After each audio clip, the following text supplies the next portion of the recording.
choose your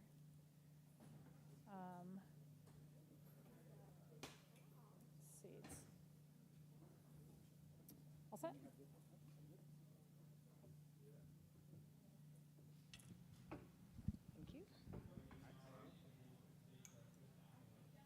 What is that? Are you chilled? Hey, He's got a I'm Martis. supporting my city. I know. All right. Supporting my city. Thank you. I'm going to talk here for a minute, and then I'll probably go to the chair. Okay, thank you. All right, great. Thanks for joining us. I know it's the kind of the hour of doom when you're all coming back from lunch. That sort of afternoon sort of lull is settling about. Hopefully, we'll keep you engaged and keep you energized in this discussion. So we're going to talk about the role of challenges and the role of reverse pitches from the public sector to the private sector in this session. The format that we're going to follow is we're going to talk a little bit. I'll give you the context of the World Cup Innovation Challenge, which is sort of the framing around this session, what that is, how that came together, what happened there. We're going to then talk with our two public sector representatives, Justine Johnson and Jermise Rodriguez. I'm sorry, I'm also coming off of lunch. To do that we can talk about how public sector agencies have used challenges, the result that has yielded, how that serves their innovation ecosystems, and what they get, how it actually makes public agencies more efficient in the work that they're doing. We'll then actually invite two of the companies that responded to the ITSA Innovation Challenge to give their pitches to you. So they were allowed to give a 7-minute pitch to the 11 host regions that will host the U.S. World Cup in 2026. They will give this live for you to understand the pitches. Justine and Jerrise have not seen these pitches nor the concepts that they're proposing. So we'll have a little bit of that interaction of how it is to pitch to a public sector agency, what their questions and concerns might be in that. And then if there's time, we're going to talk a little bit about the boogeyman of procurement and how you go from challenge statements to an actual contract and the ability to deploy your services in an area, and sort of what are the options for that. So that's sort of the lay of the land of what we're going to do in this session. We've got an hour and change to do that, so it will be a fast-moving session. So first I'm going to introduce Justine and Jerrise. They've both been on panels through the sessions earlier because they're really well-respected leaders in the mobility space. Justine is the Chief Mobility Officer for the state of Michigan. She leads the state's Office of Future Mobility and Electrification. This is a integrated office that is really novel in the way that it's structured, that it is bringing together the Economic Development Department, the Labor Department, the Environmental Department, and the Department of Transportation to kind of co-create mobility solutions that serve the city and serve the state. Serve the state and serve the growth of industry in the state there. So the goal of the department is to ensure that Michigan remains at the vanguard as a place to create, build, and deploy the mobility companies and solutions that will transform economic mobility for Michigan. It is a first-of-its-kind construct across these different departments, and we'll talk about how critical that intersectional existence is. Justine's career is long and illustrious. It's extended across land, water, and air in different roles that she's held, but really principally in the new and clean mobility. She's been a leader in both the private sector at Ford Motor Company, as well as holding various public sector roles in both New York, California, and now in Michigan. Justine is really active in giving back to her community through service, and she's on the board chair, and she's the board co-chair of the Black Space Urbanist Collective. It's an organization that challenges urban designers, planners, artists, and architects to build spaces that honor the culture and cultivate the talent of Black people. So really a tremendous leader in both the civic and private sector spaces. Jerice Rodriguez is the interim chief of paratransit operations at Miami-Dade Department of Transportation and Public Works. There she leads the county's paratransit service program. She's spearheading the modernization of software infrastructure and programs in order to better serve the mission of the organization. Her leadership really focuses on improving operational efficiency, enhancing service delivery and customer service, the customer's experience through emerging technologies and expanding equitable mobility options for all residents. Jerice has led a number of really transformative initiatives here in Miami-Dade County and really nation-leading projects, including the launch of Metro Connect, which is an interesting micromobility autonomous integration with fixed route transit to provide enhanced mobility services, and she's leading Miami-Dade's implementation of the US DOT SMART grant award, which is a really landmark, high-profile grant to have smarter curbside management for deliveries, particularly for the small delivery devices that are electric. Jerice holds a PhD, and she served as a faculty member at the Florida Atlantic University, teaching transportation engineering, climate change, and transportation resiliency. So we'll hear from them in a moment. I'm going to just sort of set the stage a little bit first about the ITS America's World Cup Innovation Challenge. So as I think most of you know at this point, next year, 11 U.S. regions will play host to the 2026 FIFA World Cup games. Most of these regions will be hosting between 5 and 8 games in their region over the course of 1 month. Concurrently, several of the cities will be also planning and hosting major events, such as Philadelphia hosting our nation's 250th birthday, which I had to look up, is called the Semi-Quinticentennial. So take that with you. That's got to be a crossword answer at some point. MLB and NBL All-Star Games, and then 3 of the 11 host cities will hold Super Bowls in the next 3 years. So to put that's in addition to all of the festivals and events and sporting race car events that are happening in their cities. So combined with the World Cup and the other events that they'll be hosting, just to put this in perspective, this is the equivalent of hosting a Super Bowl game every 5 days for a month. That's what these cities are up against as they approach the World Cup. And so that is just for the ticketed fans. As Miami knows only too well, there are many, many unticketed fans that will also descend on their cities that really want to be adjacent to all of the activity and all of the fun that is happening. There's thousands upon thousands of service workers that will need to support both the fan events as well as the World Cup games themselves. So getting those workers to the events in a safe way. And then there's also just the residents, the everyday residents and workers of your city that at the same time you're hosting a Super Bowl every 4 days, you're going to need to get your average residents to the grocery store and to school and to their day-to-day lives moving around the city. So this is a tremendous tax on these regions that are hosting it. Bear in mind that in 2026, what we will also be seeing is that a number of the cities will have transit service cuts that will come to bear in this same time. Many of the cities may be experiencing some local budgetary constraints associated with reduced municipal revenues. So really trying to host these massive events, also recognizing that there's some mobility challenges that their regions will be experiencing concurrently is really a tremendous issue.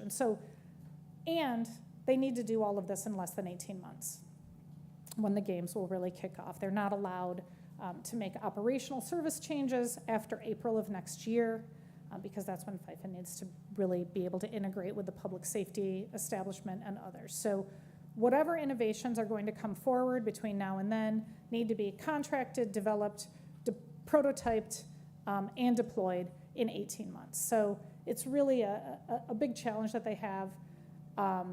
With that in mind, LA Metro, recognizing that they are not going to be able to do this in the traditional way, proposed to do this reverse pitch challenge. That not only should LA articulate kind of the challenges and problems that they are looking for technology solutions to address, but LA felt that they could get a lot bigger response and a lot more innovation if they went into a collective issuance of a challenge together with the other 10 cities, the other 10 regions. And so ITS America and CityFi, sorry, I didn't introduce myself, I'm Corinna Ricks, I'm a partner with CityFi. CityFi was engaged to help facilitate 28 public agencies. These are public transit agencies, state DOTs, city DOTs, and other public agencies that are involved in the delivery of transportation services exclusively, not public safety, not other kinds of things. Bringing these 28 agencies together to craft what are the most urgent problems, what are the most urgent challenges that they need solutions brought to them in advance of these games. So they don't have the bandwidth to get pitched every other good idea that is out there that someone wants to raise to them. They need solutions to the problems that they're focused on to deliver these games in the way that will really highlight these events in a positive light. And so we worked with these 28 agencies. We helped to craft what are those critical problem statements that they are focused on. We then issued those problem statements in a reverse challenge format, so that issued it to industry, not only nationally but globally, to bring forward the best proposals that are possible. Part of the concept of this is that by being able to now source potentially 11 different contracts all at once to get in front of 28 different consumers all at once, that this is a much better way to kind of drive that innovation because you have a known customer. Your customer is articulating to you what it is they want, that this might be a better way than to meet that product market fit, right? If the market is telling you what they are looking for, you can now really orient your product in a way that addresses those use cases. So that was what the World Cup and what ITS America put forward. So now I want to, but that was just one event. It was a large one. It garnered a lot of attention, but it is not novel in any way. And so I want to turn to Justine because Michigan has been doing challenges like this for a long time. And so Justine, I mean, if you can talk a little bit about how Michigan has used these challenges, how it has worked for you to source those, and what you're doing now in bringing together different departments. Sure. So hopefully everyone is feeling okay after lunch. It's okay if you're tired and you need to walk around. That's fine. But just really quickly, Justine Johnson, Chief Mobility Officer for the state of Michigan. And in terms of ways in which we utilize challenges within the state, one that comes to mind is the partnership that we have with Michigan Department of Transportation and the office we did last year called the Equitable Mobility Grant Challenge. And essentially what that was really a call for different innovators to propose ideas and solutions that would actually get to addressing big needs around how people were moving, and specifically getting people to essential locations like grocery stores, like to schools, to their jobs, and again, to have an opportunity to recreate with family and others. There's also that part of that call was actually how do you address challenges as it relates to moving people with disabilities, understanding that right now within the built environment and the way in which people move is not typically very inclusive of all. And so really, it was very intentional to look for solutions and look for companies who were actually working on a lot of this technology. So there are about 6 companies that were awarded different types of grant funding, some, again, supporting those who need support as it relates relates to getting carpooled services, so electric car sharing were some of the solutions. Some of the solutions included opportunities for those who use wheelchairs or those who have low visibility, getting that type of funding in terms of connecting technology to people themselves. And so we have a number of different deployments that have happened as a result of the Equitable Mobility Challenge. That was the first of its kind that we did, a partnership with Michigan Department of Transportation, and we really pooled our resources together to be very intentional about the types of solutions that would serve the communities that are greatest at need when it comes to moving people. And again, we also included the veteran population in that group as well. Another, interesting one. So last year, the governor announced something called Pitch Me, and Pitch Me was essentially, she was looking for the best big ideas on how to move from point A to point B. And as part of our Pitch Me competition, there was $100,000 on the line for a company to present their idea. So that idea, the company that was awarded was Civilized Cycle, really, again, thinking about micromobility and how that's integrated into the larger mobility ecosystem within the state of Michigan. So those are just some examples of ways in which we've done a number of different initiatives. We've also now have been making some big pivots as it relates to the ways in which we fund, looking at opportunities, what we're calling statewide mobility challenges. And so right now we are working with 4 different departments across the state of Michigan, including the Department of Transportation, our sustainability department called EAGLE, Department of Health and Human Services. We have an agency called MyLeap, which works with folks from, I guess you say, pre-K and under, and then post-high school, so post-18 or 19 and over. So working with those populations and really understanding what are some of the big needs that the state has when it comes to best serving their customers. And most folks, when we say, what are your big problems? Oftentimes mobility doesn't necessarily come to the forefront. It's like, well, you can't help me solve that, right? And typically I say, well, building inspections, you can use drones for building inspections. Okay, we can create an opportunity to solve some of those big challenges. Same thing when we say, hey, how do we think about paratransit services? Or can we do a better job with supporting those who are ambulatory and moving them from point A to point B? So really having this dialogue about what are a wide range of solutions that can be put at the forefront. And again, most people don't traditionally think of a mobility solution is going to help me, but we're actually starting to build a bridge and connect the dots. Our office is an office that loves taking risk. And I always tell people we're the ones who raise our hand and say, let's give that a try. That seems cool. And it's not to say that every idea is going to stick, right? And we're okay with that. But it gives us a chance to de-risk a lot of the technology before it gets adopted into larger state government practices. And we're also thinking about how could the state then become a customer of some of these new ideas and services. So that is really the end goal of connecting the innovator to the problem and potentially becoming a customer of the state at some point in time. So we're really excited to launch these statewide mobility challenges this summer, so more to come. And again, I always tell folks, no matter where you are, as long as your technology is deployed within the state of Michigan, we will be more than happy to continue to have that conversation in terms of what funding opportunities may be available. Yeah. So something that you said prompted a question, but I'm going to flip it to Jerice maybe to answer, and you can pop back in when you want to, which is MDOT, Michigan Department of Transportation, any department, state department or county department, they're not good at looking for the unknown. So stating the problem, but being open to a solution that they don't know what it is already, right? Like, how does Miami-Dade approach that? Are you open to, getting some solution, like being really focused on the problem, but not so focused on like presupposing what the solution is? Yes, we have. Can you hear me? Yeah. Yes, and we have done this in the past already, and I have to say congratulations for what you're doing, and I can't wait to see the results and copy your ideas, and hopefully we can do the same in the department.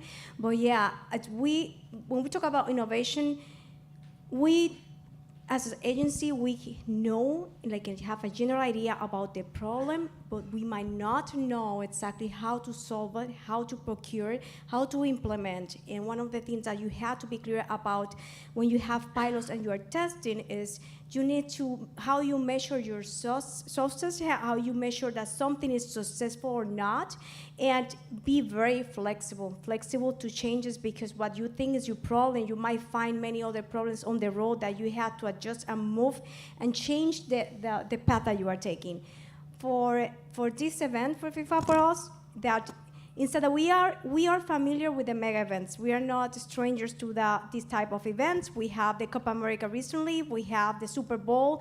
We have the boat shows here. We have U.S. Open. We have the Art Basel. We have many other events here.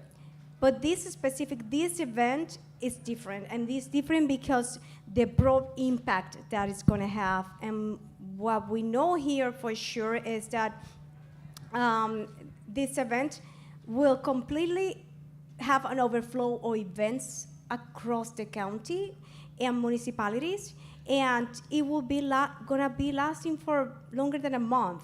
So we need to think in consideration how this is gonna be impacting our daily activities, our daily operation.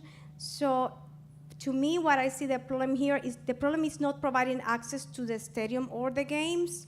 Not at all, because we have an amazing team already taking care of that. To me, my concern and the main issue now, and the problem that I want to be solved from you guys and get the solution or potential solutions, is how we're gonna be able to deal and manage these events and the movement patterns that will be changing dynamically. We need to consider that we're gonna have the fancy events starting here in downtown, and then from there we can go to the activity on the hotels in Miami Beach, then all the events and watch parties that we're gonna have across the county, plus the services and people working. How are we gonna manage that? How are we gonna assess and predict the patterns, the movement patterns, and the resources that we need to manage that properly, and to manage, assess correctly the demand and have a supply for that.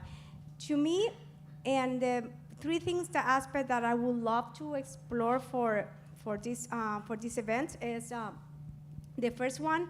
For sure, we're going to have a lot of people relying in ride sharing, ride hailing, the TNC, Uber, Lyft, and it's because they feel people that are going to be coming here that could be local visitors or someone from far away. Most likely they will take ride sharing. It's very easy. They're familiar with the concept. They have a payment in place, so they know how it works. But how are we going to be able to have coverage enough driver and fleet to do that in a proper way across the county, and for extended hours? How are we going to manage that? How are we going to predict how much we need? And I think we can't, at the same time, find a way to properly convey and explain the visitors that we have a really good transit system that they could be using, that is very convenient, that they have that the payment is not a problem anymore. For years, we have a bank card, cardless payment. We do have Apple Pay. We have different mobile payments for everybody that now it's just so easy to take the transit and go. And everybody, we have already, you can plan your trip in transit using the app that you're familiar with, like Transit app, City Mapper, Google Map, etc. So we do have that option. How we make people know that in addition to ride sharing, we do have these options. How we make them think about considering when to take it, what is the best opportunity or the optimum trip for them, and to convey the information in a proper way. The second problem that I want that's to me is a major one, how we gonna manage transportation, traffic and transit operations. How we make sure that we still providing really good level of service to the 2,000 bus riders that we have every single day. How we make sure that we provide a really pleasant experience for everybody, from the tourist, the visitor, to our residents. How we make sure that our 80,000 Metro Rail riders have the same level of service or better. How we make sure of that. And the third one that to me is very close to my heart, accessibility. We usually tend to plan, prepare for services for people that are for able bodies, and we don't think about the different disabilities or the different ability of the individuals. How we plan for visitors, for riders, that how we make it so easy that regardless the age, regardless the ability to move, they can't really have a pleasant experience. How we can take that into consideration and make everything accessible. When I say making everything accessible, it's what technology we can use to provide some guidance. Like if you're planning your trip, you can have in advance information to plan. How will you make it accessible for everybody? How you provide using technology app or I don't know, whatever system you have, assistance to someone that's gonna take for first time, an autistic person that's gonna take for first time the metro rail and the platform, how you give them directions. So where is the elevator? What is the nearest elevator? How you get down to the platform? How you get to the pickup and the drop-off location? How you can plan your trip from beginning to end. So how we make it accessible using tools that are easy to understand, easy to use, that easy to download or something, how we can provide instructions, how we can guide them to use transit in a very accessible and inclusive way. All right. I hope you guys do not disappoint Jerice. She's been very clear I know you can. about You saw my slides. You have the technology in place. The technology is there, so I'm pretty sure you can do it. yeah. So I'm going to give you the clipper. So as you guys go into your pitches, so what Jerice just articulated, just so to level set for everyone, the World Cup Challenge put out 4 challenges and said, you know, these are the 4 things that the several cities and regions and transit agencies highlighted as being really critical in this moment in time, that they do not have existing solutions. They're things that you're like, don't they know these things? No, they don't. They wouldn't be putting these out if there were solutions in place for them to use. And Jerice mentioned 3 of them. I'll give you all 4 very quickly. The 4 things, if you can multi-solve, even better. But the 4 challenge statements that were put out. 1 was providing real-time information in multiple native languages. So you're bringing people from all over the globe here. How are you able to tell them with dynamic service changes, what is happening? The bus has been rerouted. The stop has moved from here to there. The pedestrian paths are altered. You know, whatever it is that is happening. How are you going to deliver that information from the time they get off the airport gate until the time they get to their seat? How are you going to convey that in the languages that are easiest and most intuitive and clearest for people to understand? The second one is Jerice's baby, ADA accessibility, not just for persons with disabilities, but people who have different mobility restrictions on them. So again, very, very dynamic place. You're going to be setting up barricades and taking barricades down over the course of a month. You're going to be altering the landscape in a dynamic way. How are you going to be able to tell persons with disabilities, people who have strollers, people who are carrying packages, you know, whatever the restrictions might be, what are the accessible pathways that they can get to? Because if you have one person in a motorized wheelchair that suddenly gets trapped on a sidewalk and has to swim upstream against 100,000 fans coming to that game, like, you're in a world of hurt.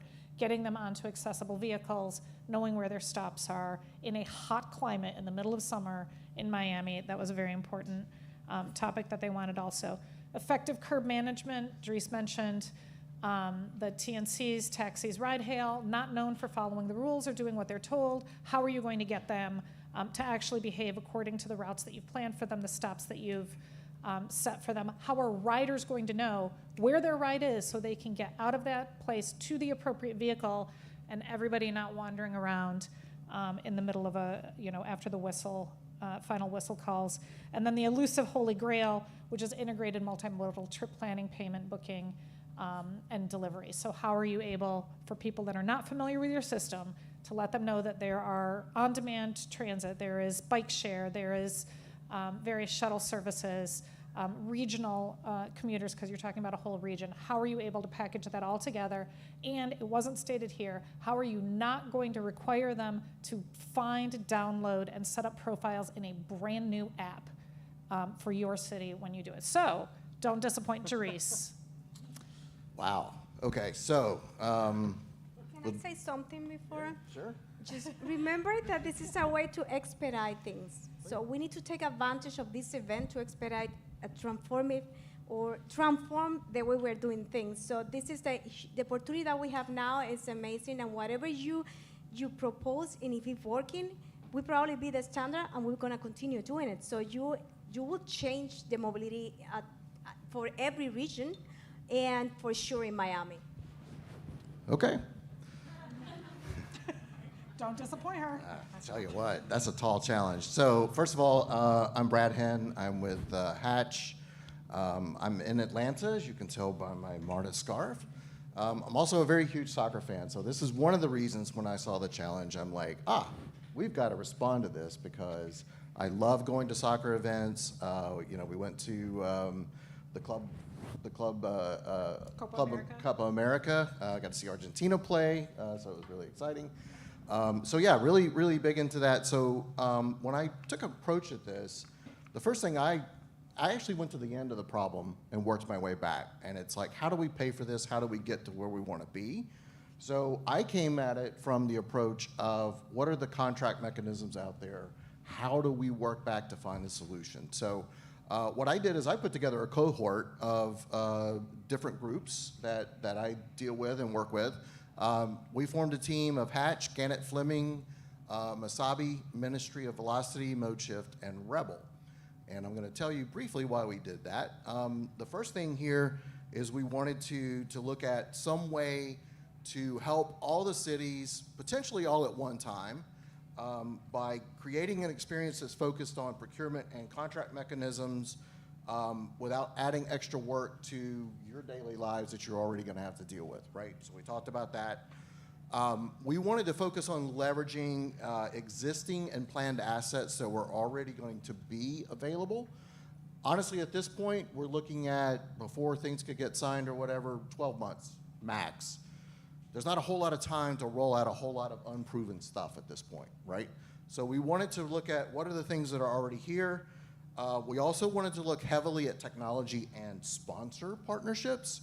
I mean, obviously FIFA, Visa, Coca-Cola, I mean, just name the list. There's going to be a lot of sponsors that are very keen on making sure this goes off without a hitch. So that's a very good source of ways to tap into additional. And we wanted to make sure that it was open and agnostic. So our approach was to bring together a team of experts and advisors. Can we solve all of the problems? No. But at least what we can do is we can help talk you through those conversations as to what's the most important things, what do you have currently, and what can we leverage, and what do we need to augment in order to get to where you want to be in time for the World Cup. So again, this was the people that we put together. But again, the host cities also have to be a very active partner. The Ubers and Lyfts have to come to the table. The city officials that are doing the planning have to be at the table. It's not something that you can just do in a vacuum and hope that everybody gets coordinated and that it all works out in the end. We actually looked at a project phase of a very aggressive timeline, and from being a project manager for 20 years, I can tell you this is almost like, what? So anyway, the first month you need to do the initiation and planning. You need to come up with what's the partnership agreements look like, and basically come up with a checklist. Here's all the things that we want to achieve in this timeline. And then from there, we go ahead and we assess the existing systems. We decide what needs to be developed quickly, where we can find those solutions. And then the third phase is to basically test and validate that. And then the fourth phase would be to deploying it and implementing it. And I can't stress enough that part of the deployment phase is training, support, and communication. And that is something that I think is going to be very critical across all of your agencies here. Like you got the parking guy that was talking earlier, you're talking about your people mover. That's a whole coordinated effort that needs to be planned out. And you got to start asking the right questions, and you've got to get the right people on board. So I'm going to go through this a little fast because I only have 7 minutes, but this is a little bit lengthier. This kind of is more detailed of what the existing systems are, how to perform a gap analysis, and what kind of planning that we need to look at. The first one, obviously, was looking at the multilingual real-time solutions. I got to tell you, most of this stuff exists already. There's a lot of open data standards out there already, GTFS. It's just a matter of pulling all of this information together. We had 3 different ideas that we looked at. We could look at outsourced translation, we could look at machine translation, or we could do country-specific applications. I mean, if you look, the top 10 nations outside of the United States, Mexico, and Canada that will be attending these are going to be Argentina, Brazil, Colombia. So, I mean, you're going to get a lot. I'm going to throw in here Japan, I think, because Japan is qualified, and they're very excited about their World Cup team. So that does create kind of a unique challenge. How do you get across all those multi-languages? But the types of solutions are already there. It's a matter of piecing them together.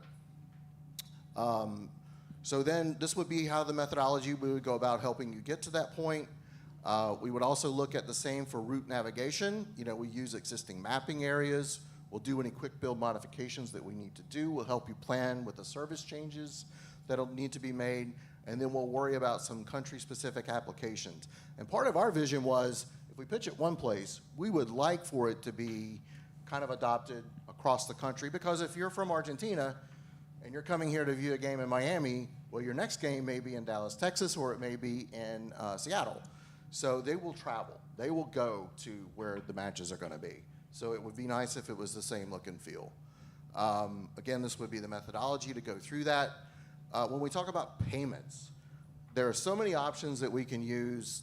The places that already have open payments, like here, Philadelphia, New York.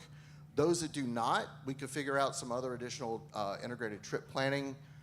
We just spent the last couple months working with CTDOT to come up with a statewide implementation program that is a unified mobile application so that they don't have to download a new app. We can unify all that through the back end. Also, we have partners like Masabi, which is obviously a sponsor here. They can do a lot of quick development. They can come up with barcode demands, tickets. They can embed them into the FIFA ticket. So there's a lot of solutions that we could uncover from that. Now, I have to admit, from the Hatch team, the taxi and ride-hailing is kind of our weakest link.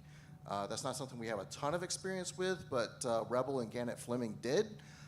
So we would put together some plans to help with curb congestion, making sure that independent operators and that there's variable and dynamic demand that's going to be happening.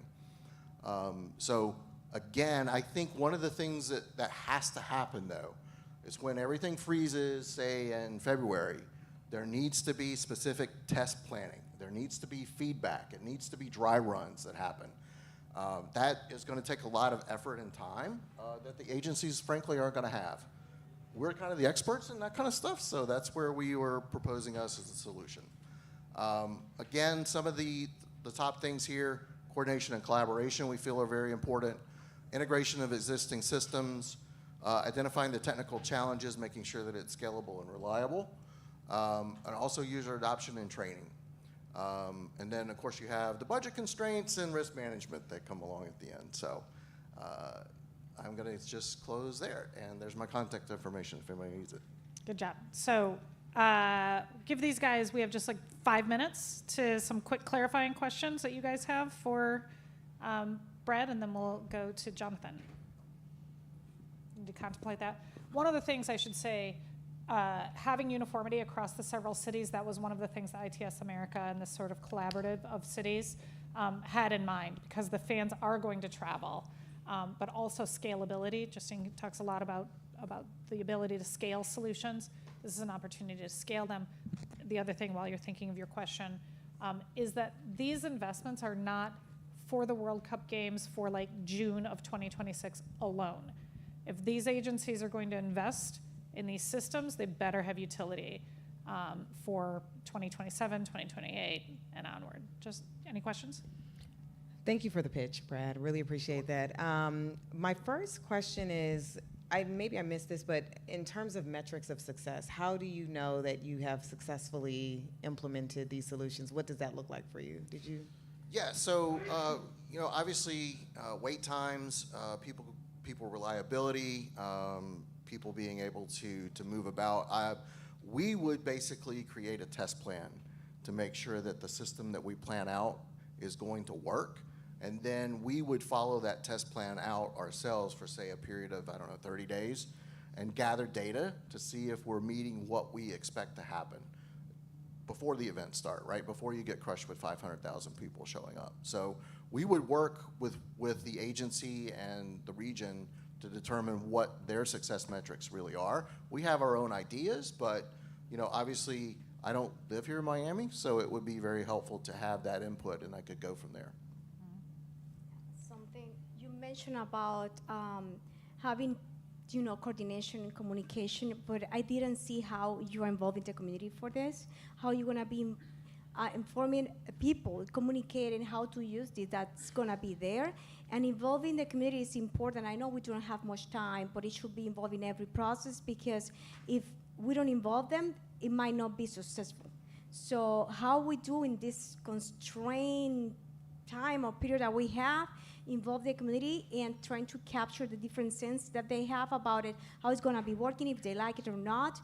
My other concern is the time in terms of coordination, and too many teams have to be coordinated, and be willing to put effort. The effort, we need also, something very important is for us to know, and everybody that would be part of this project, to know a little bit or estimate a rough idea of how much effort we had to put. Because to make it work, we need to really commit with that effort to help you to get it through. And the other thing to me was very, of course, is the funding. How we've been funding, how gonna be this is sustainable, not only for the solution, just also for the long term. That's my idea is that we could also work with some of the projects that we already have in place and see how we can get some of the funding or something that's already done, and we just can't leverage resources to make it easier. Yeah, so that was obviously part of our consideration as well. That's why I started at the reverse side, which is looking at, between us and Gannett Fleming, we have bench contracts at almost every major agency across the United States in these regions. With bench contracts, you can be a little bit liberal as far as coming up with, the mechanisms of what these are for. We also have a lot of experience in dealing with the solutions that are already out there. So we know pricing, we know, we worked with Cal ITP on some of the MSA agreements that they have. So there's base contracts that already exist that we could piggyback off of. So there's really quite a good bit. So it's not just technology. It's also understanding the procurements, understanding how to do contracts, understanding how to get in a room and say, we've got to get everybody on board, and this is the planning process that we've got to go through. And we did think about the community. Between phases 2 and 3, we would envision engaging with all the local stakeholders. We have to first understand from you who you identify those people to be. We've got to plan that out first. And then I would say that, the plan would be to use the community as testers, get people to sign up. Hey, come help us test this out. We want to see how it works for you. We want real-time feedback. And, obviously we can put that into the applications. We can put that into to the wayfinding. Click here like you see with Google. Is your bus full? Is it empty? Did it get there on time? We would create all those kind of feedback loops so that we would be able to know. Basically like training the user. Yes. Already. So you are making sure that they are trained to make this successful. Yes. Yeah. And what are the costs? The costs are depending upon Yeah. what existing contracts are already available or what we could piggyback off of. Now, let's say all 13 cities wanted to come together and do one big piece. Well, obviously, you can negotiate a very nice price discount probably, Okay. right? So that would be one of the things that we would look at. Okay. And that was one of the concepts, I should say also, lots of things to say about this, but contrary to popular belief, FIFA is not writing giant checks for the systems to support the delivery of these games, neither is USDOT. So it's these regions and their states and the individual authorities themselves that need to come up with the funding. So again, all of them are cost constrained at the moment. The wager is if we are able to come together as 11 different regions procuring with Hatch or with Arcadis or whomever it is, we're going to be looking for a really sweet like bulk discount on that kind of delivery. So I'm going to turn to Jonathan and hear from Arcadis again. Just I don't remember if I said before, 44 respondents came from around the globe to this, and so these gentlemen represent some of the best ideas that came out of there. So Arcadis, Jonathan. Okay, thank you. I'm going to stand up because I like Yeah. to, okay, if that's all right. I've been sitting down here for a little while. So Arcadis came at this just a little bit differently. We're not an amalgamation of different companies. We have all of the solutions that are being asked for under one roof because of acquisitions. So in a way, we brought together a whole bunch of different companies that do respond to each one of the points. And I want you to put fingers up as I get 1, 2, 3 of the things that you asked for specifically, and I'll see if I hit them, okay? All right. So I had 2 ways I can do this pitch. I can do it as we have a fantastic UI, a whole great user experience, an app that can do all of the things that were in the requirements. Or I can take a different approach and I can say, let's focus on the data, let's focus on the information, let's focus on what drives not only our application, but also what drives Transit app and what drives Google Maps and what drives all those things. So I'm going to go through a couple of let's say, assumptions that I'm going to make. And if you think I get it wrong, go ahead and hold your hand up. But I'm going to do a couple of them. You can see 4 of them up on screen. The first one is, while Miami might be the host city, the whole region's affected. And it's not just the local municipalities, not just the local transit agencies. FDOT need to be providing information as well. Because at the end of the day, my favorite road of I-95, and I drove from DC to Florida to Miami twice in the last couple of years, I want to know what's happening on I-95, not just what's happening in each one of the regions, cities, counties, municipalities, transit agencies in the area. So in order to do that, I need road and highway travel information that's up to date and standardized across all of those agencies. And I would 100% guarantee that we are not collecting that data in the same way today, right? Okay. If somebody wants to contradict me again, so I want to know if you think I got that wrong. Okay, so premise 1, we need standardized data that's easy for the agencies to collect. So let me talk about down here in Florida real quick. Arcadis provides the state 511 traveler information site for the state of Florida. So if we need to collect the data from all of the other entities that are in the greater Miami, Fort Lauderdale, et cetera area, there's actually a clause in the Florida 511 contract that lets all those state agencies use that contract for free to put the traffic information in. That would be number 1. Okay, number 2. And I heard this morning, I've heard it again here. No matter how good the app is, no matter how good the app we might have is, not everyone's going to use it. So we need to cater for everybody's tastes at the end of the day. So Google Maps is the one on the far left side. Some of you will recognize Transit app in the middle. And then that one on the forefront is the state of Florida 511 application that Arcadis provides today. So, but the premise is, no matter how great one planning app is, not everyone's going to use that same planning app. So we need to push the right information to whatever app is actually out there, and it needs to be one version of the truth. And for anybody who was in the session first thing this morning, the lady from FIFA had mentioned we need one version of the truth, so we can put that into not only the FIFA app, but Transit app, into Google Maps, into everywhere, into Miami-Dade's app. Whoever it is needs to get good data. So we're going to talk about that in a minute. We're going to have a lot of temporary services during this, right? We're going to have temporary parking, temporary shuttles. Maybe we're going to put on more buses. We're going to have paratransit that may be available for certain folks, but not for others. We're going to have shuttles going to and from a parking lot. We're going to have, like I said, extra rail, extra the people mover moving around.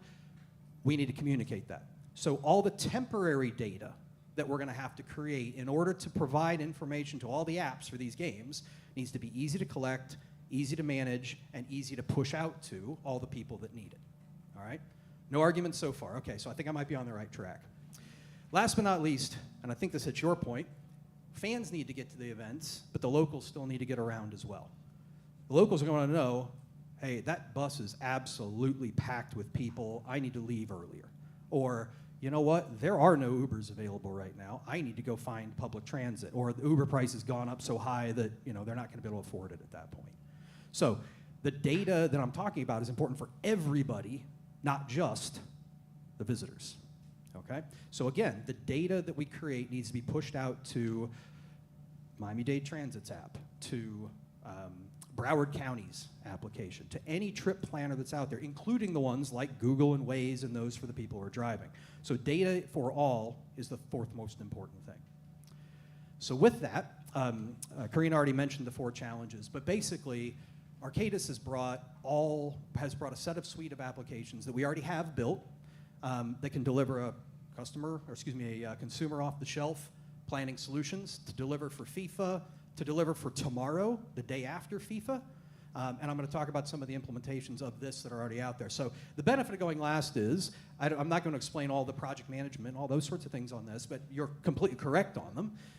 But we're going to talk about the outcomes a little bit further. So I want to tell you a little story here. And again, I have not put any product names, I've not put any solution names up here, but these are all things that Arcadis do. So first, we need to enter and communicate planned and unplanned road and traffic impacting events across the region before and during the games. So there's going to be, I guarantee in Miami and in the surrounding areas, there's going to be a road that's being torn up for water repairs during the games, right? And we know that, see, here we go. We know that ahead of time. So let's make everybody aware that that's happening ahead of time, not, oh no, construction that's been planned for 6 months is, all of a sudden people find out about it the day of. We also need an easy way for, maybe is it Miami Lakes where the stadium is? Is that correct? Yeah, okay, so Miami Lakes, whether it's Miami Lakes, Coral Gables, Broward County, whatever, something happens and they have to close a road. We need to be able to push that information out to all of the traffic and transit apps at the same time. Arcadis has a solution for that. It's already in place in Florida and a whole bunch of other states where these games are going to be taking place. Second is we need to update, who's familiar with GTFS data? Show of hands? Got to be a few. Okay. GTFS is the data standard for schedule, real-time pathways, to your point about being able to travel through a station and knowing how to get which escalator, et cetera. There's a whole bunch of open data standards specifically for transit. Arcadis has that solution called Transit Data Tools for creating, managing, editing, and validating all of that data. And we can do that across all the regions with one standard tool across them. How much have I got? Not much. Not much? All right, fine. Okay. All right. Okay. Sorry, you got 3 minutes. Okay, well, that's half, roughly. All right, no, I've only got one more slide, so you're okay. Set up temporary parking lot payment and temporary shuttle payment solutions, provide real-time parking availability, mapping the curb. Where can the curb be used? What can it be used for, et cetera? We're already doing that for Los Angeles and Seattle today, so that data will already be available. They're already paid for it. That'll be available for the FIFA World Cup and the other games. One of the points about accessibility and trying to direct people to the right areas, if they're using the trip planner that we can provide, you can actually configure that transit trip planner to favor certain types of transportation. So you might say, let's not favor, if somebody from Uber in the room might hurt me, we're not going to favor the TNCs, we're going to favor the people mover because that's the most efficient way. So when it gives somebody directions, it goes and pushes them towards particular transit routes. So people will be able to visitors and residents can then plan their travel either through a trip planner that we can put out there. They have the option of the local one. They have the transit app that they use globally. Doesn't matter, they can use any one of those applications they want to use. Spectators with accessibility needs can plan their trip according to how far they can walk, assistance required, and whether or not they need elevator access with real-time updates. So one of the other tools we have pushes out information about availability, not just of when a bus breaks down or a train's late or something like that. It actually can push out the information to say, hey, the elevator at this station is broken. And if you find out and that person puts in their preference to say, I can't go up and down stairs, for example, it will direct them to the next station along where they can actually get down to the ground. Now, that may not be the next ideal location to get off, but we don't want them stranded on the side of a people mover station and not able to get out of the station because a piece of equipment's broken down. Trip updates, congestion, cancellations, detours across all modes can be pushed in multiple languages, and we make that really, really easy for the agency to do. So what's the burden on the agency of this entire project? They already have their GTFS data, just need to get it right. and they have to use one application to put in their alerts as the games go on, and another application just to put in roads and highways. And usually, roads and highways congestion, usually those two things are split between the agencies anyway. You don't have the transit people putting in road closures, and you don't have the Department of Public Works putting in transit delays. So we give one of those tools to everybody. And then last but not least, and I thought this was important, it's important to push information to the fans about trip updates and cancellations and things like that. But the people who live here 12 months a year are going to be the angriest when they can't get from A to B because of a disruption. So prior to the games, we do a little bit of a marketing campaign, and we tell the residents, hey, if you want to subscribe to updates on traffic and transit changes, we give them a way to do that during the games. Again, it's another part of the solutions that we provide. So I'm on my last slide. Do I have 1 minute left? Is that? Yeah, I'll give you that. All right, thank you. So what I wanted to say was we actually have a bunch of these deployed. So in terms of cost, some of these things have already been paid for by a number of the cities. So in Atlanta, we already work with the Georgia TOT on their 511 website, so we can also give the ability to put in traffic delays to all of the local municipalities in and around Atlanta at no extra charge. We actually do the Atlanta area transit trip planner, so I think it's 8 or 9 transit agencies in the Atlanta area already have one application for doing trip planning, and we can just push that data out to transit app, et cetera, along the way. I'm not going to go through every one of those, but in Boston, they already have our transit alerts tool. In Dallas, they use our taxi dispatch solution at the airport, which helps reduce congestion and delays for people arriving at the airport and getting a taxi. We do the regional trip planner for Houston, so that's all transit. I think it's 6 agencies in Houston. The only one we don't do anything for is Kansas City. Los Angeles, we do an interactive voice response so people can call and get directions and updates on closures using IVR. We do our ground transportation management service, and we're actually in the middle of mapping the entire city of LA for curbside use as well. Florida, we do the statewide travel 511. New York's probably the best example. So if you do want to have a look, Google New York 511. What you'll get is you'll get all of the information that's put in by the state DOT of travel, transit, travel, road and highway type alerts and congestion information and all that. But you can also plan a transit trip across any one of the 80, somewhere between 80 and 88. I keep getting different numbers. But you can plan a transit trip on any of the 88 transit authorities in the entire state of New York from that one site.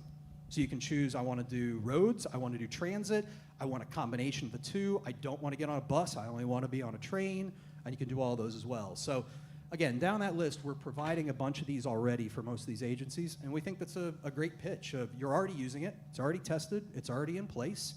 So you can use our app, that's great, but we also have the data that can be pushed out to all of the other trip planning and accessibility, multilingual, we can do all those things already, so. Thanks, Jonathan. So I'm going to let Justine ask a question because it looked like you were going to in a second. But I want to ask something before we get to that of the two of you, which is like, what was your experience of responding to the challenge? Is the challenge a good idea? Is it something that you were looking forward to? How is it as a tool to attract solutions like what the two of you just talked about? I'm going to quote my best friend. Since third grade, I'll quote my best friend. He says, you can tell me what to do or how to do it. Don't tell me both, right? And I'm sure there's suppliers in the room where you get a RFP that says, here's what we want you to do and here's how we want you to do it. When we read one of those, we look at it and go, well, that was written for so-and-so. That was written for so-and-so, right? I probably got a couple of nods in the room from that one. So no, I enjoy when a procurement comes out that does one or the other and gives us the opportunity to be creative about a solution. Without being prescriptive about how it has to be done. I know there's security requirements, that's all fine, but you must do it, and it must do this, and it must be read. Why? You're not going to get innovative solutions. So yes, I do like these sorts of things. 7-inch long, red, roughly like this, yeah. Yeah, and if you're buying a widget, no problem. If you're buying a solution and you want to be innovative, you've got to ask for the outcome. Justine? Yeah, I think from our perspective, it was just the ability to think outside the box for us. It's like not something we do every day, but we know a lot of the sources, like he's talking about the open data. We know it's there. It's just that you've got to help put the puzzle together, so to speak. So we took it as a challenge we wanted to be involved in. Engineers who like problem solving. I like it. Justine? Thanks for the pitch. Really appreciated it. I actually have a few questions. You want them all at once, or you just want me to? What's your style? How about one at a time? All right, all right. So first question is around people who don't use or have smartphones. How are they involved in this process? So most of the information that's being out there, so if they don't have a smartphone, they're not going to do trip planning on Yeah. their smartphone. Everything that's here is a website as well. So if they want to go on ahead of time, go to the hotel, the little computer in the hotel or whatever, and print, find a set of directions and print off a set of directions, they can do that. Outside of that, no, I mean, there's not really a trip planner that does everything. We do, though, also post trip alerts, trip updates, usually go onto the transit agency's website as well. So if somebody wants to look at it ahead of time and figure out that, such and such line's closed or it's experiencing delays, there are other methods. The other part is that and we can do this, we've done this in LA, you can do it where if they don't have a smartphone, there's still a phone number they can call. And with the interactive voice response, they can get it. Now, we all hate talking to a machine, but if they don't have a phone and there's no, there's nothing else, they're not using a computer at the hotel or on, they're bringing their laptop or something else, then they would need to rely on a printed schedule, which are available, which the transit agencies would have to make available anyway. Okay. But yeah, there's a bunch of different ways they can get to it. Okay, and in terms of safety and cybersecurity, there's lots of data that we've been talking about. Can you share a little bit more about what you're doing to ensure just the safety of this data? Sure. And how you're really understanding any potential breaches that may happen and how you quickly rectify those? So obviously you'd have to get the InfoSec team to give you the in-depth answer, but I think that the easier answer is we're not collecting anything that's personal information here, except if they want to subscribe to get alerts. That's the only time. And then it's just a name and a phone number or a name and an email address. No other information will be collected. If we're working with ticket payment or payment mechanisms, then there's obviously more strict regulations and there's a lot more work to be done. It depends on whether we integrate with someone else's payment app, in which case they would be responsible for the cybersecurity side. But all the information that's going out into Transit app, Google Maps, et cetera, it's all public at the end of the day anyway. It's all information that will be FOIA-able very easily, and it's information you're making public, so less of a worry about we have not been hacked, but less Okay. of a worry about it because it's all public information anyway. Okay, yeah, I was just focusing a little bit more on the vulnerabilities of the data and just making sure that, again, Yep. you never know what people's intentions are, so. No problem. Yes. And these have all been in place, the 511s have been in place for a decade in some states. The Open Trip Planner and transit tools for doing the planning and the creating the GTFS information have been in place for 10 years, evolved over that period of time. So yeah, all the ISO 27001 and various security requirements are all built into the applications. And final question, how is your proposal or proposed solution different than things that have been done in the past for previous World Cups? Or maybe how does it compare? It's more of an aggregation of a bunch of different ways. It's an aggregation of a bunch of use cases in one, is probably the best way to put it.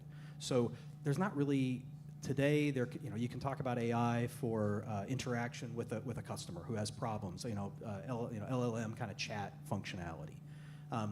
I would say that, like I said, there isn't anyone that we're aware of who does all of these things under one roof and in one suite of solutions. So it's not as much, be blunt, it's not that there's that much innovative and brand new, but it's about bringing it all together in one package that can then be a legacy solution for any of the cities.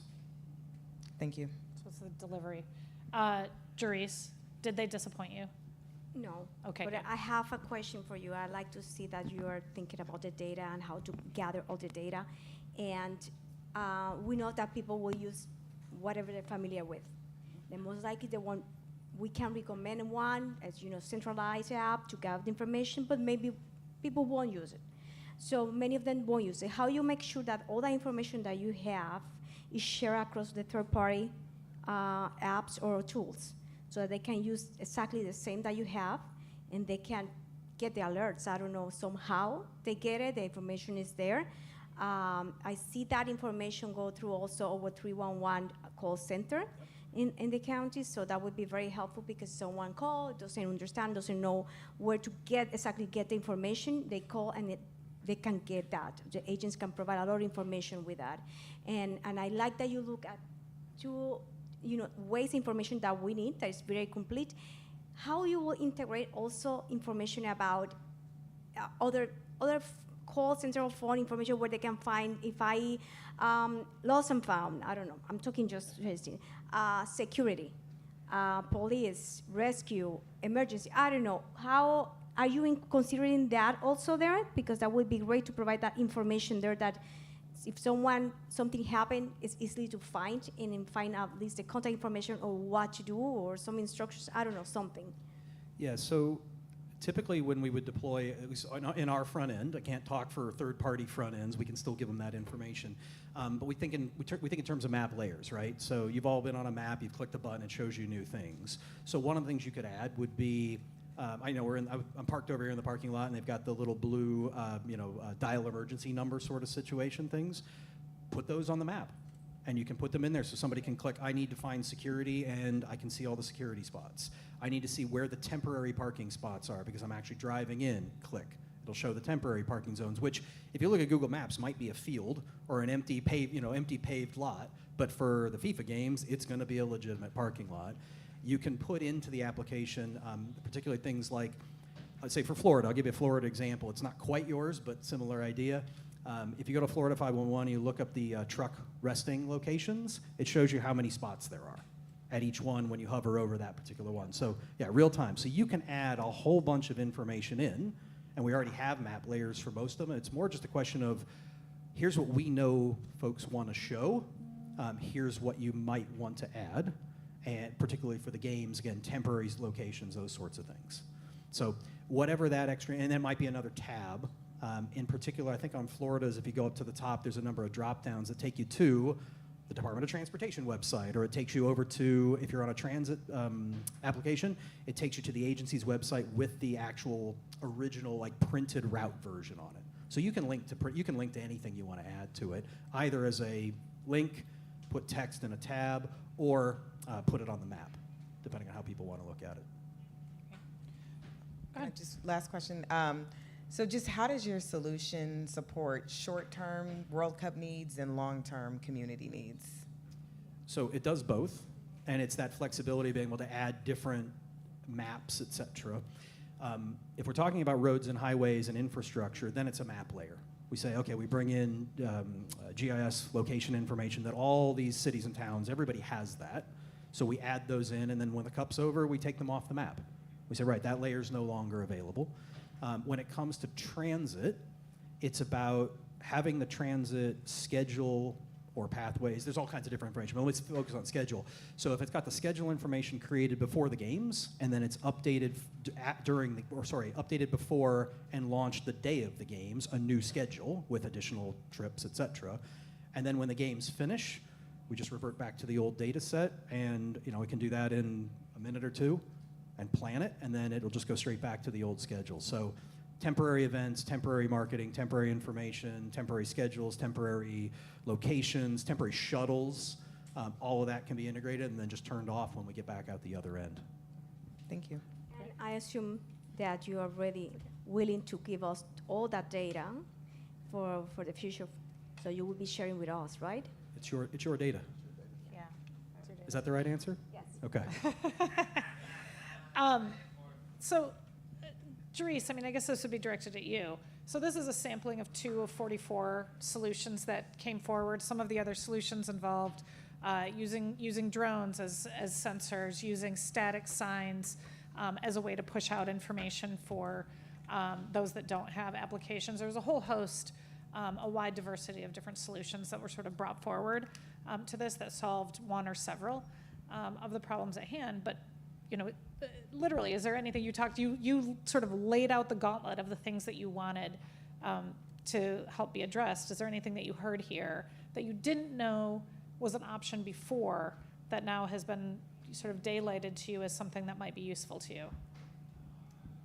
To me, the ability to have so much information and share with third party and everybody, that's something that I think you had the ability to do, and I don't know how and how to coordinate, but that would be wonderful that everybody has the same data available for everybody, so everybody has exactly the same and in real time. And I didn't think about it before, and I think it's a great idea, and in a way that we can't always be consistent. And I don't know how the coordination and everything will work, but that would be great. I would just say the easiest way to get coordination is make it easy, right? If you make it as easy as possible, you still won't get everybody on board, let's Simple. face it. As easy as possible to use, as easy as possible to procure, and given the time frame, that's the route to greatest adoption. Yeah. So the purpose of the challenge and sort of issuing again this World Cup challenge was principally to raise up and to identify these are extraordinarily busy public officials being pulled in 1,000 different directions at once, trying to really kind of think in a creative way, think strategically, think in a straight line.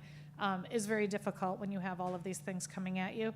So the challenge was a way that we could daylight, bring together, kind of consolidate for their review, a number of different solutions so that they then could, if they are interested, now really approach some of these solution providers, work with their fellow cities if several of them have interests in one or two of the same providers.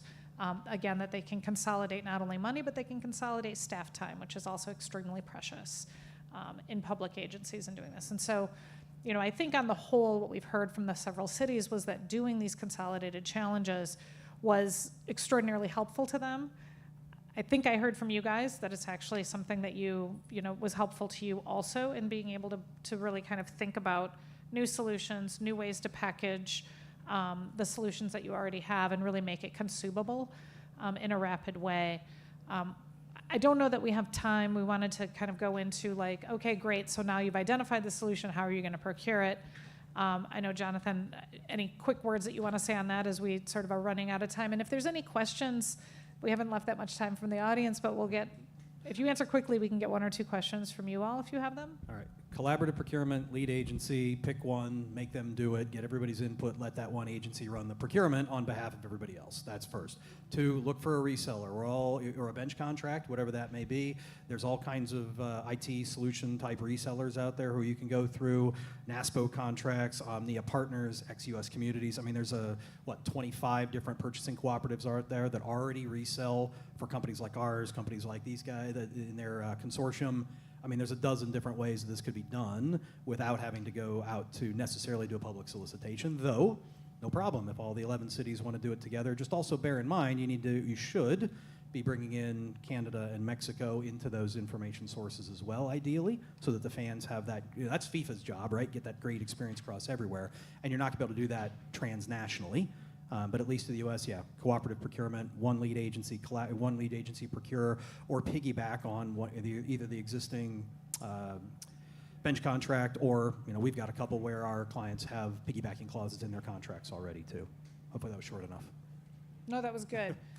So we have 5 minutes. I don't know if any of you have questions about the process, about the solution, about the problem set that the agencies are looking for.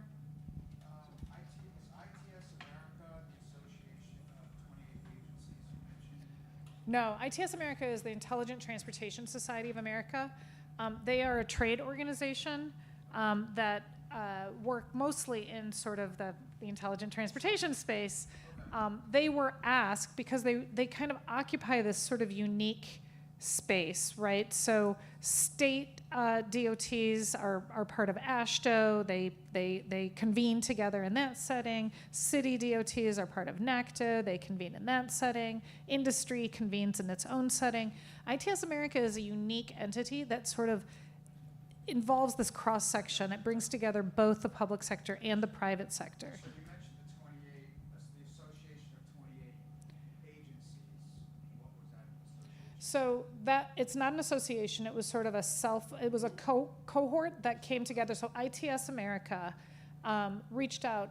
I should say also, and feel free to disagree with me, anybody who's in the room, but there are not as many opportunities as you might think in which transportation authorities, transit authorities, city DOTs, and state DOTs actually speak as co-equals in the same room. They tend to go in their own directions. And so ITS America sort of did the work of reaching out and asking for executive leadership. So these were the CEOs of these organizations, for the most part, or high-level leadership that came together. It's not that the 28 agencies are not an association. They were an ad hoc collaborative that was brought together that represented the different city and county DOTs and the transit agencies, so that they could put out common shared challenges that existed across these different entities, again, to kind of share the burden, share the solutions, and look for contracting opportunities. Yeah. Any other questions before we end? So this is great. I'm glad that we kept you all here. I know it's a long conference, but I guess I would just say, sort of in closing, that, and Justine maybe would give you a little bit of a second to speak about that also, just that, using this sort of reverse pitch, really having that problem in search of a solution rather than solutions in search of problems, really makes it much more efficient. I think it really helps the industry understand where the market is, what the market is asking for, facilitates the path to this. So I don't know, Justine, in your closing words, I'll give it to you. Yeah. And one, thank you all for sitting with us. I'm so glad we had more people join the room too. That being said, yes, I hope that for this conversation and dialogue that you really took from this, that I think the power in having reverse pitches really does help with, one, identifying truly what are the potential technologies, potential ideas, and I don't want to say solutions, because sometimes it's not a solution, right? But it could lead to something else. What are those opportunities that really help municipalities and help states to make more informed decisions, right? And so I think that's something that goes a long way. I do think what we're all probably seeing here is just the value in this true public-private collaborative, and I know we've been talking about it a lot throughout the day, but to see this at work, I think this is just a prime example of the power of data and what that means in terms of helping government officials to, one, help consumers, help just general public, but also make more informed, better decisions rather than being reactive and waiting for the next complaint hotline to ring, actually addressing a lot of those big challenges that we know are impacting cities and as well as states on a daily basis. So this work is truly important, the power of data, and I think all of us know here the gold of data is something that is something that is really truly valuable to helping cities and states to do a more dynamic and collaborative job. So just wanted to say thank you all. Really excited about FIFA World Cup 2026. I know I am not, I hopefully I'm an attendee, but I will still follow all of the transit apps and make sure that I navigate as safely as possible. So yeah, just wanted to say thank you. All right. Thank you all. All right. Wonderful. Thanks, panel.